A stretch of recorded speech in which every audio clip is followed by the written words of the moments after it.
Hi friends, welcome to trendy mass. Vijay டிவியில் ஒளிபரப்பாகிட்டு வந்த Bigg Boss season 7 grand final நடந்திருக்கு. அதில் யார் டைட்டில் வின்னராக அண்ட் ரன்னரப்பாக வந்திருக்காங்கன்னு இந்த வீடியோவில் பார்க்கலாம். Bigg Boss season 7 October 1, 2023 start பண்ணியிருக்காங்க.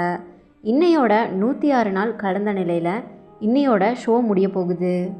இந்த ஷோவோட செகண்ட் ரன்னரப்பாக மாயா அவங்க வந்திருக்காங்க. பிக் பாஸ் சீசன் 7ஓட ஃபஸ்ட்டு ரன்னரப்பாக மணிச்சந்திரா அவங்க வந்திருக்காங்க. அடுத்ததாக பிக் பாஸ் சீசன் 7ஓட டைட்டில் வின்னராக அர்ச்சனா ரவிச்சந்திரன் வந்திருக்காங்க. இவங்க வைல்ட் கார்டு என்ட்ரி மூலமாக வந்து டைட்டிலை வின் பண்ணியிருக்காங்க. பிக் பாஸ் சீசன்லேயே முதலாக வைல்ட் கார்டு என்ட்ரி மூலமாக உள்ள வந்து டைட்டிலை வின் பண்ணியிருக்காங்க. அர்ச்சனா அவங்க வைல்ட் கார்டு என்ட்ரி மூலமாக வின் பண்ணி சாதனை பெற்றிருக்காங்கன்னே சொல்லலாம்.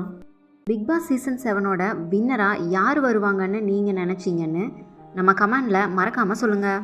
பிக் பாஸ் சீசன் 7ல் வெற்றி பெற்ற வின்னர் அண்ட் ரன்னர்களுக்கு நம்மளுடைய ட்ரெண்டி மாஸ் சேனல் சார்பாக வாழ்த்துக்களை தெரிவிச்சுக்கிறோம். உங்களுக்கு இந்த வீடியோ பிடிச்சிருந்தா லைக் அண்ட் ஷேர் பண்ணுங்கள். மறக்காமல் சப்ஸ்கிரைப் பண்ணுங்கள். பெல் பட்டனையும் கிளிக் பண்ண மறந்துடாதீங்க. தேங்க்ஸ் ஃபார் வாட்சிங்.